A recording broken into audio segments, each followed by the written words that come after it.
YouTube? YouTube. How did YouTube go from a failed dating site on the edge of bankruptcy to the second most viewed website in the world, with hundreds of billions of dollars? YouTube's rise is a wild underdog success story, but this video is also a journey through the different eras of YouTube. From the rise of the creator economy, to the adpocalypse, to all kinds of scandals and drama. And trust me, this story gets crazy. Welcome to the insane history of YouTube.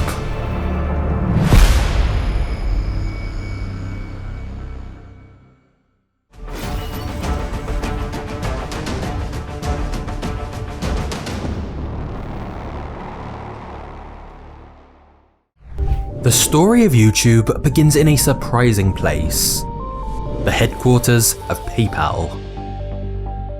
It's 1999, and three early PayPal employees are Steve Chen, Chad Hurley, and Javid Karim. These three guys found they made a great team together, but they also had something else in common too.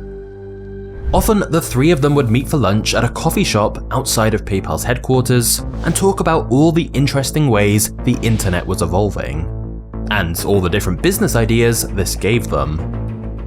Their dream was to start their own internet company and get rich. However, their dreams quickly fell apart. In 2002, PayPal was acquired by eBay, its CEO was replaced, and the company focus changed. The new workload became unbearable and boring. So Chad left PayPal to become a design consultant, Javid went back to finish his degree, and Steve eventually left for Facebook. But the trio kept in touch. And by 2005, they were paying close attention to a popular website called Hot or Not, which allowed anyone to upload a photo of themselves for other people to rate. The guys wondered, what if instead of pictures, they built a site where users could upload videos of themselves? People could get rated and also reach out to each other to connect. And they even had a name for it: YouTube. U because users were showing themselves off, and Tube in reference to old analog TV sets. And thus, YouTube's first slogan was "Tune in, hook up." So YouTube was intended to be a video dating site. Coincidentally, they registered the domain for YouTube on Valentine's Day 2005. After months of tireless work, on April 23rd, 2005, YouTube entered a public beta, and Javid uploaded the first ever YouTube video, which was just him at the zoo. Alright, so here we are, one of the elephants. Cool thing about these guys is that they have really long trunks, and that's cool. At the top of the site, you could enter if you were searching for videos of men or women, and at what age range. However, the problem was, YouTube's dating scene was a ghost town. At one point, the founders tried to pay women on Craigslist $20 to upload videos of themselves. But still, nobody was using it, and the founders felt like months of work had gone to waste. At that moment, it was hard to imagine they were about to change the internet forever.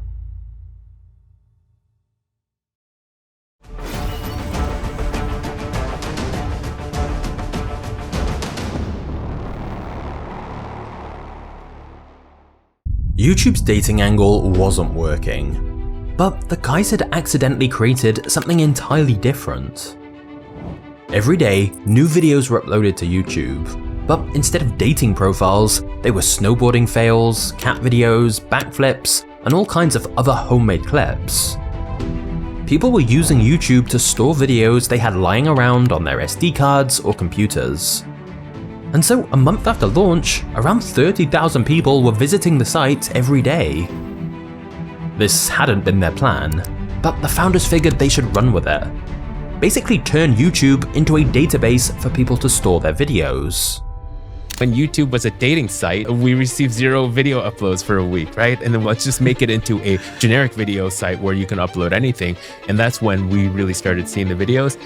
Steve, Chad, and Javid worked tirelessly to upgrade YouTube with new features like a 5-star rating system, a top videos page, and the ability to embed videos onto other websites. However, a video sharing website was not exactly an original idea. The first one launched in 1997, and many others tried breaking into the market ever since. But the technological barriers these websites faced were simply too high. For starters, hosting and sending large video files was really expensive, so websites either limited people's uploads and downloads, or they made them pay for extra bandwidth. And even then, every camera recorded dozens of unique video formats, and different websites and devices only supported certain ones. Not to mention that internet speeds back then meant even small videos would take ages to download. So even though online video sharing was clearly a good idea, none of the early companies succeeded. But YouTube had one key advantage over everyone else: timing. When building the first version of YouTube, the founders made a smart decision to use a free browser plugin called Flash Player. Flash converted any kind of video to a single format, and when coupled with their simple and effective user interface, this made YouTube way more accessible than other sites. Flash also compressed files and came with a video playback system that streamed the video in small chunks. This meant that on YouTube, videos loaded fast, completely for free, and you didn't need to download them.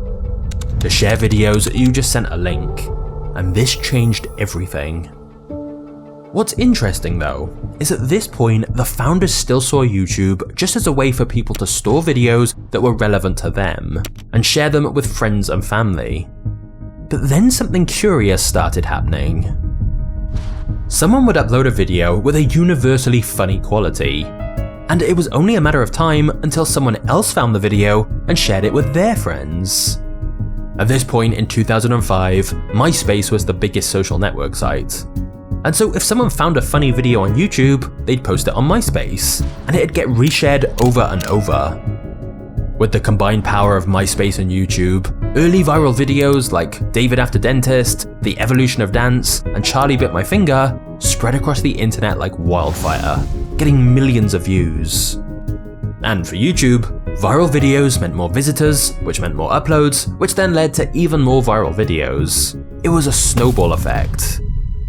However, whilst this situation looked great from the outside, inside the company, they were in a state of panic.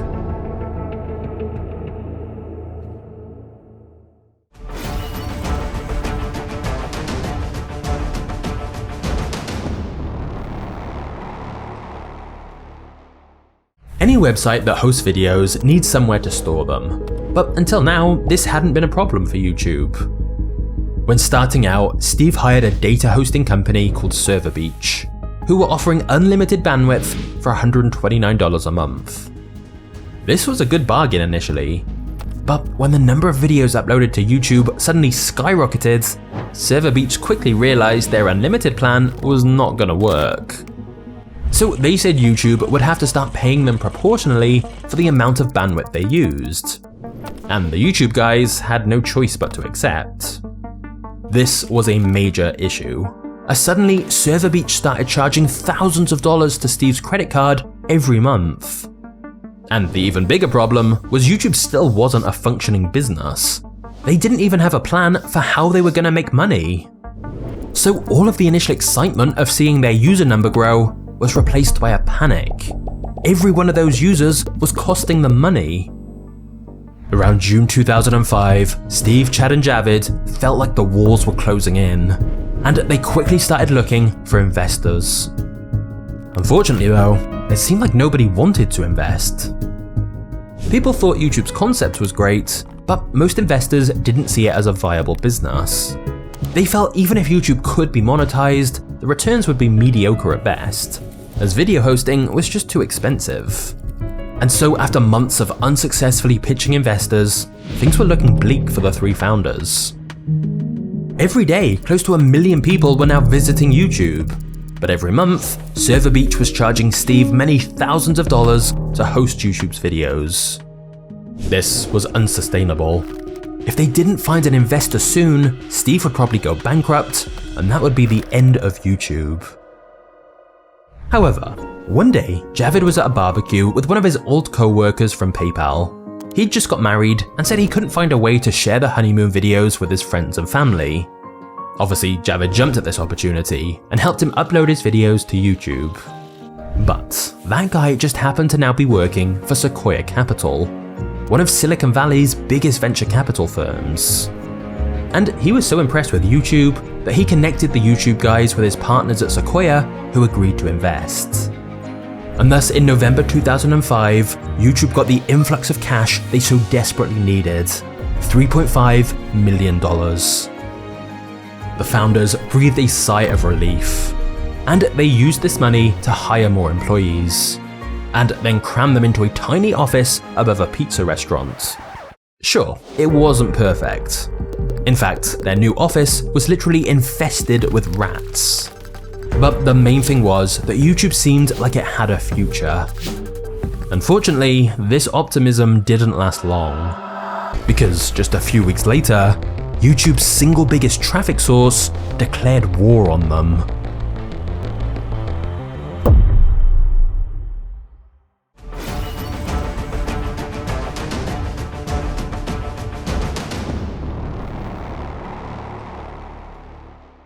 For most users, YouTube was a way to store videos for personal use or to embed them on their websites.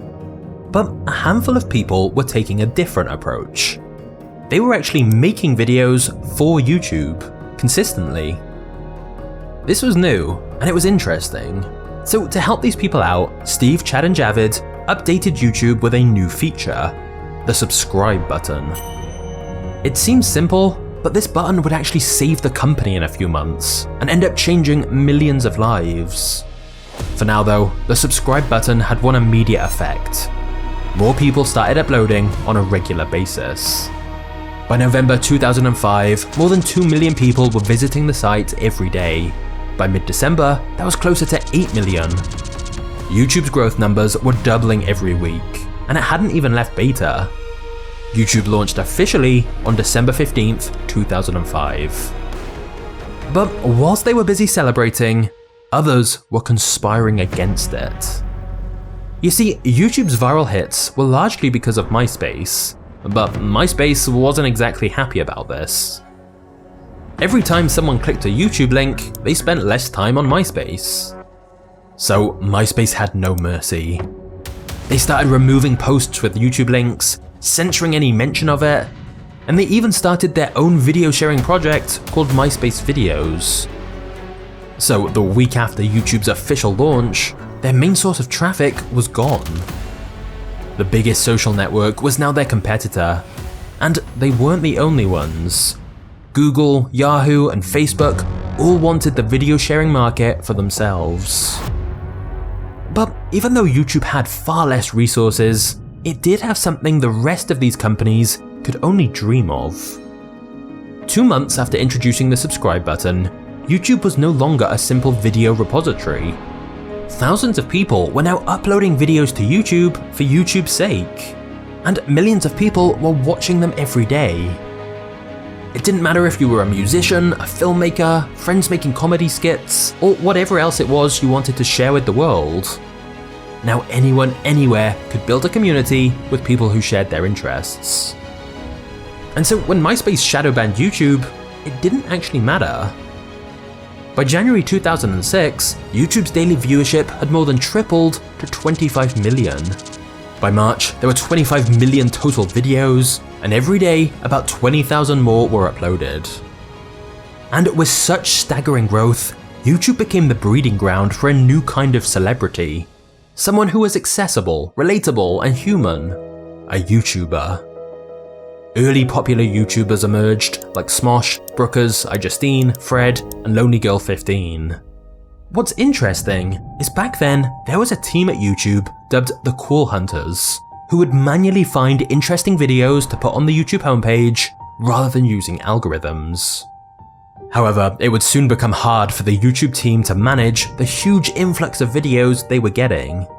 Initially, moderation was all done by a small team who would manually watch every reported video, and they were exposed to all kinds of horrific uploads. In fact, many of the team started having nightmares. And as the uploads just kept coming faster and faster, YouTube would soon have an even bigger problem.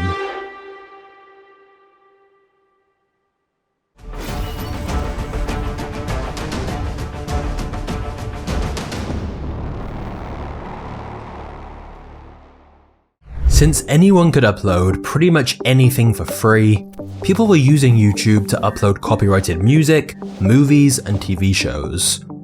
And this pirated content was getting lots of views. Newsweek called YouTube the video version of Napster and questioned if it would get sued into oblivion.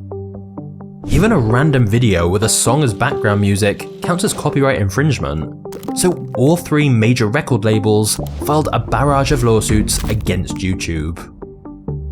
Not just that, but videos of an SNL skit were uploaded to YouTube and watched millions of times.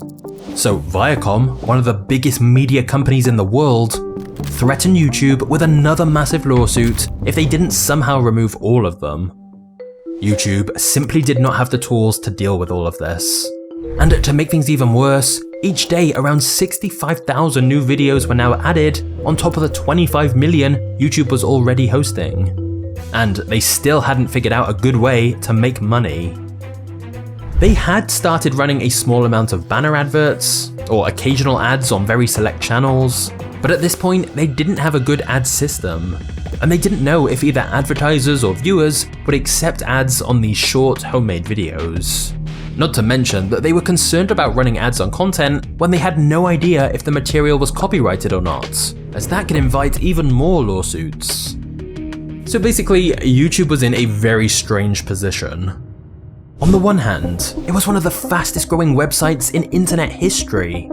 On the other hand, they had no meaningful revenue, were a magnet for piracy, and were getting sued by the biggest media companies on the planet. In its current state in the summer of 2006, it seemed like YouTube simply couldn't succeed. And so many prominent business people thought YouTube was practically worthless. But then, to everyone's shock, the YouTube founders uploaded a video to YouTube's official channel to say they'd been acquired. Hi YouTube, this is Chad and Steve. We're the co-founders of the site, and we just want to say thank you. Today we have some exciting news for you. We've been acquired by Google. Two kings have gotten together. The king of search, the king of video have gotten together. Just 18 months after its launch, Google bought YouTube for $1.65 billion. But why had Google suddenly decided to buy YouTube? Well, Google had attempted their own service called Google Video, but it only had around 10% market share, whereas YouTube had over half of the video market. Google figured if you can't beat them, buy them. However, Google buying YouTube actually meant more copyright holders piled on even harder. Viacom announced they were suing YouTube for $1 billion. So how on earth would Google turn this mess around? On this channel, I cover all kinds of entrepreneur stories. But have you ever thought about starting your own business? If so, today's sponsor Busy offers a free LLC formation service. You just pay the state fees and they'll get your business incorporated and handle all the paperwork. When I started my business, I remember it was quite overwhelming, but Busy makes the process so much simpler. For example, Busy can take care of the ongoing filing requirements with your state, which is a huge time saver. And Busy can even provide you with a professional address with digital mail scanning, giving you access to your mail from anywhere, anytime. Basically, Busy gives entrepreneurs the tools to start and manage their business, which means you can focus on making money. With over 20 years experience, they've already helped over 1 million entrepreneurs, and I've personally found them great to work with. So if you want to start your own company, I honestly think Busy makes it so much easier. Just use my link in the description to get started today.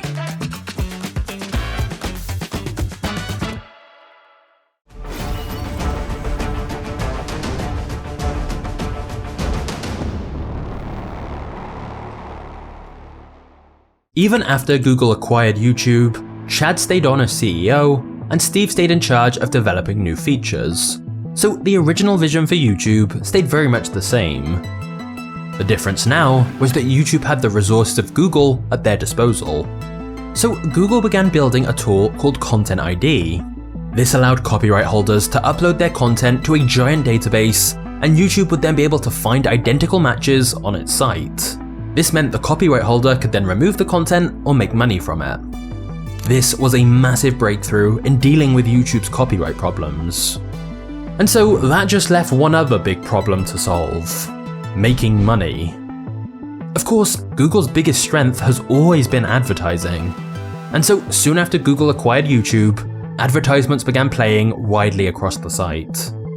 But this would lead to a truly historic announcement. You see, up until this point, most YouTubers were making videos purely for fun, to connect with people who shared their interests, and to share their lives with others. But what if they could do all of that and get paid for it? In 2007, YouTube rolled out the YouTube Partner Program, which paid YouTubers a share of the revenue from the ads running on their videos. The creator would get 55% and YouTube would take 45%.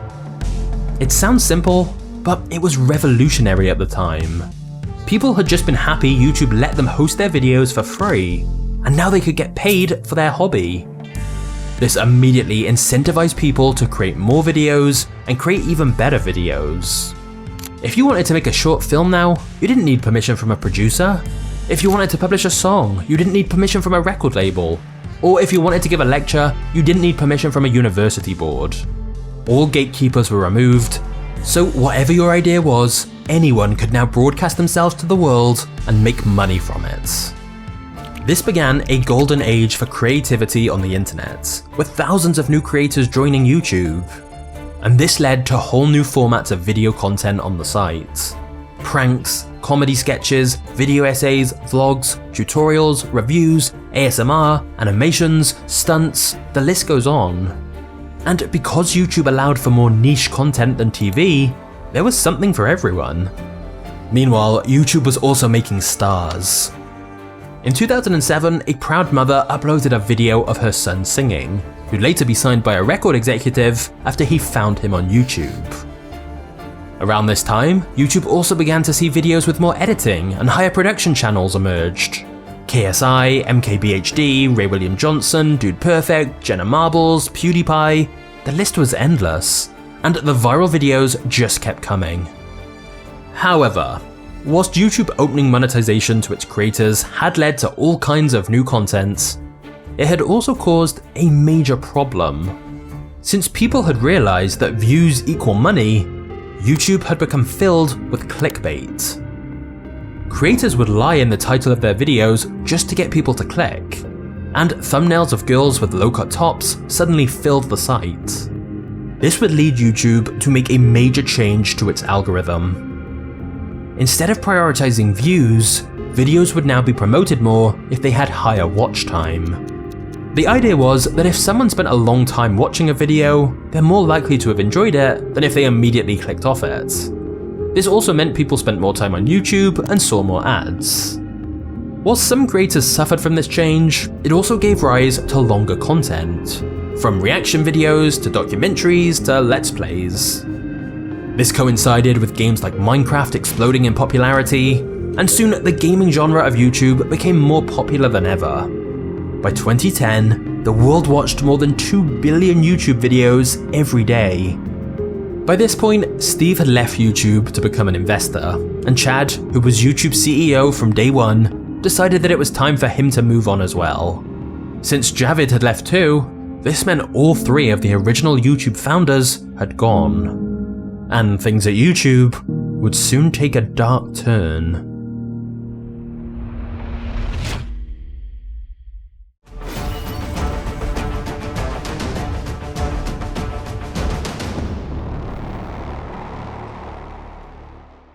By 2014, YouTube surpassed 1 billion active users, and YouTube even invested $100 million to make original content. Creators continued to build strong connections with their audience, whether it was through daily vlogs like Casey Neistat and David Dobrik, video podcasts like Joe Rogan and Hot Ones, or kids reviewing toys. There were channels where you could get your news, education, gaming, and so much more. The creator economy was here, where becoming a YouTuber went from being seen as something kinda weird to the most desired job in the world.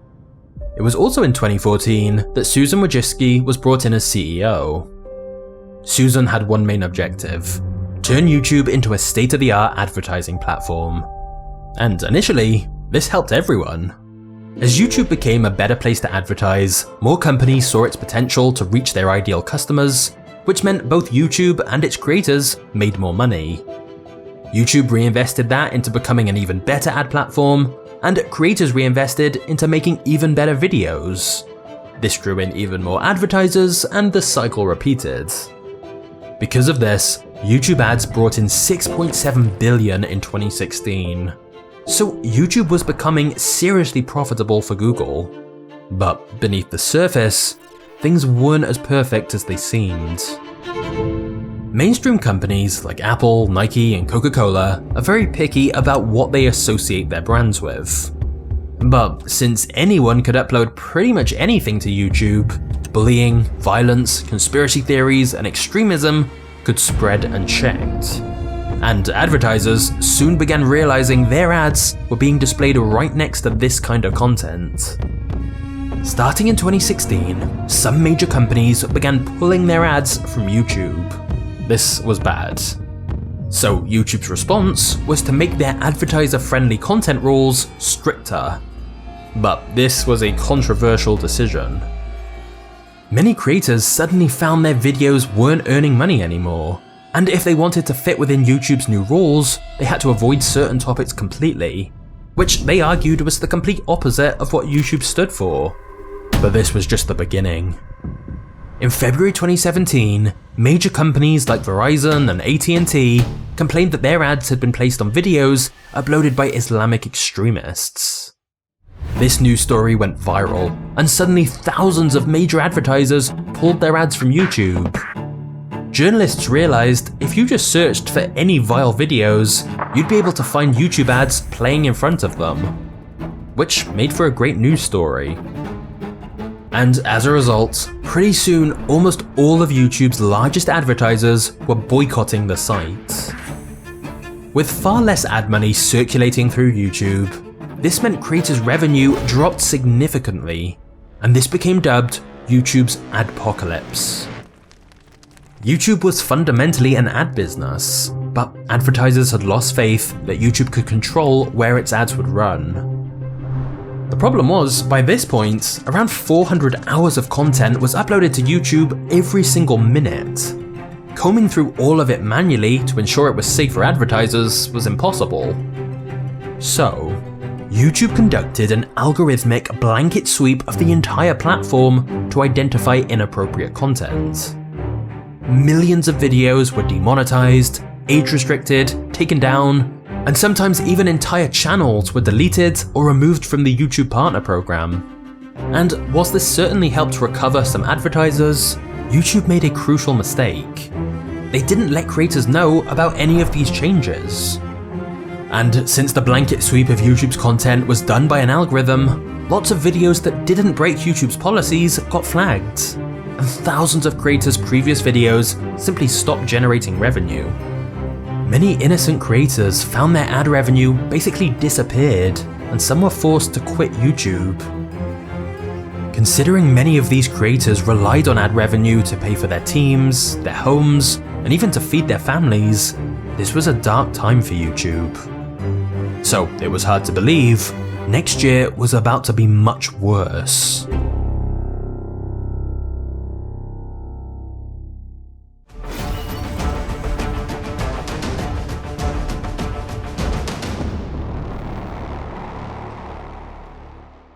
PewDiePie, who was at the time YouTube's most subscribed creator, came under fire for uploading anti-Semitic content.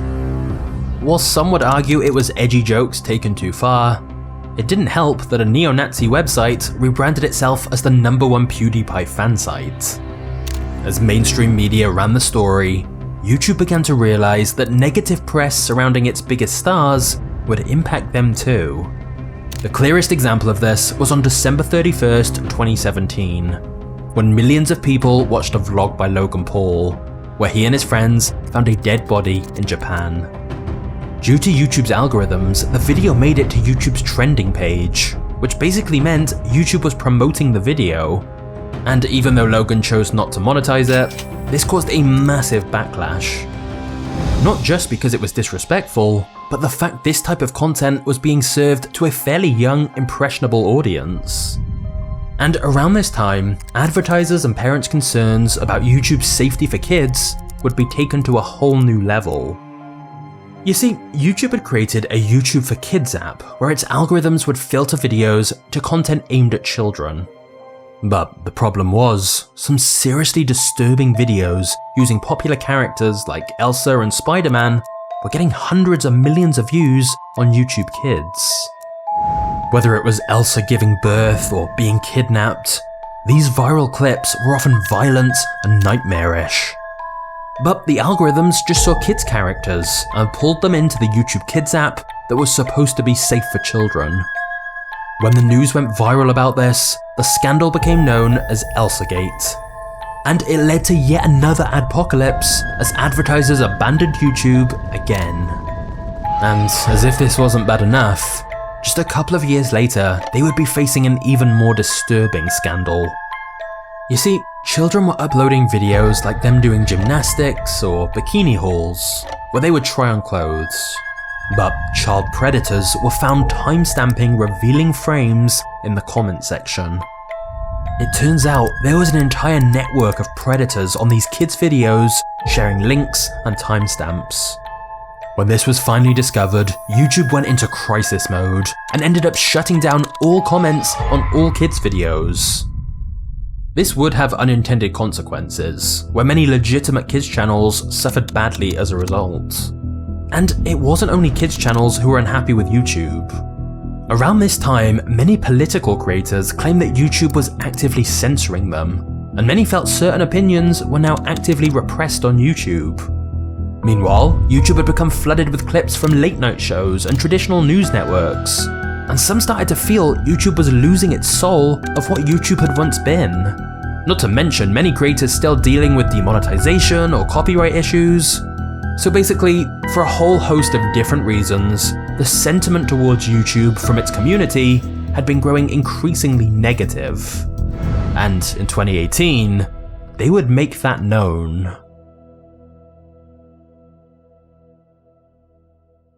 As YouTube grew, the quality of content increased further, and this was partly thanks to services like Storyblocks, which gives creators access to everything they need all in one place. Video clips, templates, music, sound effects, images, and more. In fact, I've used Storyblocks for years to help make my videos. And they've been supporters of this channel, like sponsoring this video. So if you're creating content yourself, instead of paying individually for stock footage and music, with Storyblocks, you can just get unlimited downloads for one set price, and streamline your workflow to save valuable time each week. And everything you download is royalty free, so you can still monetize your video. Plus, you get 2 extra months free when you sign up for an annual plan. So go to storyblocks.com/magnates to take advantage of this limited time offer.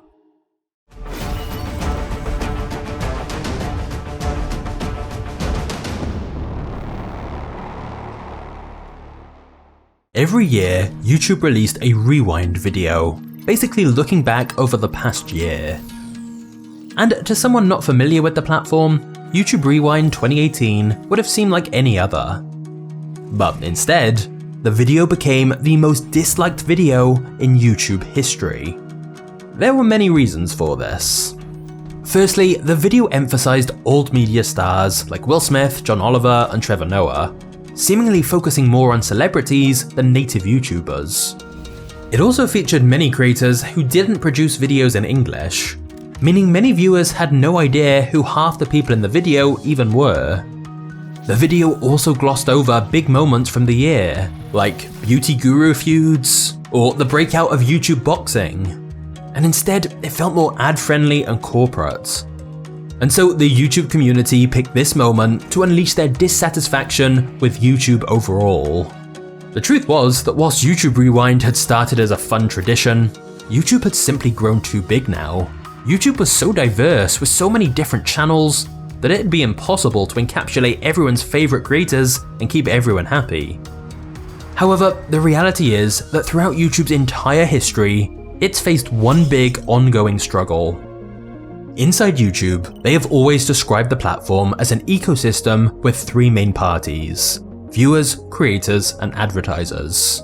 They compare it to a stool. You have to keep all three legs equal and sturdy.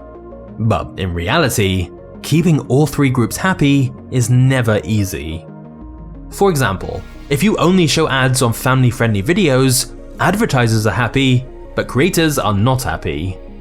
If you remove dislikes, advertisers and some creators are happy, but viewers aren't happy.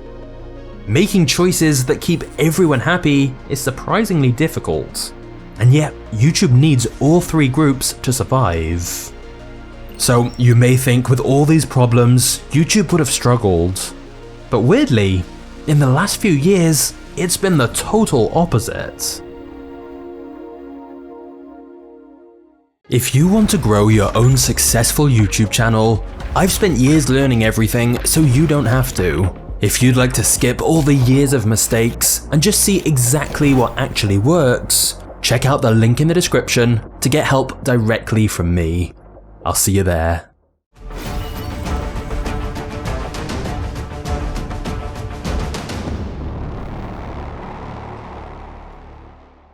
In 2019, PewDiePie became the first creator to hit 100 million subscribers after an ongoing battle with T-Series. But as for YouTube, by 2020, their own competitor had emerged. TikTok became the fastest app ever to reach 1 billion users, and YouTube saw it as a genuine threat. So in 2021, YouTube rolled out Shorts, their own version of TikTok.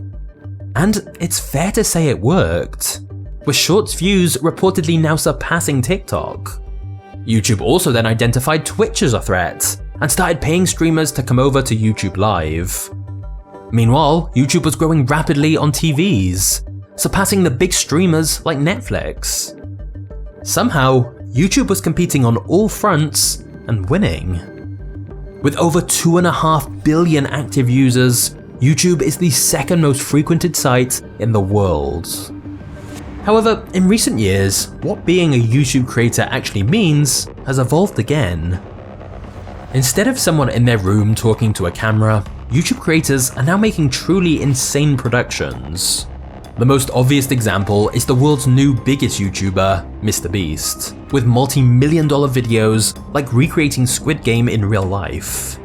And there's been a clear shift of many creators essentially becoming production companies, with bigger teams and bigger budgets, and even building separate brands that can become billion-dollar companies. This has made some people feel nostalgic for the old days of YouTube, when things seemed simpler and more personal.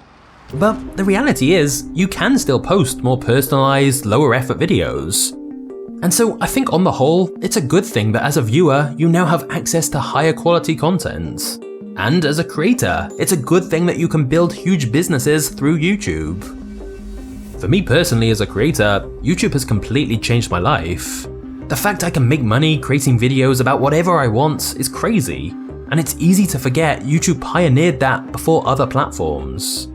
They've made being a creator a legitimate career path and paid out billions to creators. And look, YouTube has had plenty of fair criticism against it. But you could take away other content platforms, and I don't think it'd have much of a negative impact on me. But I think losing YouTube would be really sad. Many of us use it for everything from news to entertainment to music to instructions to relaxation to education and so much more. I'm not saying it's perfect, but if you're here right now, YouTube has probably given you a lot of joy over the years. And the data suggests it's still got many great years to come. So it's really kind of crazy to think back to where it all started. However, if hearing about YouTube's history has made you want to grow your own YouTube channel, I've made a video explaining how YouTube is basically an online game. And this is the strategy of how to win and become a YouTube millionaire. I think you'll really like this one, so click the thumbnail on screen and I'll see you there. Cheers.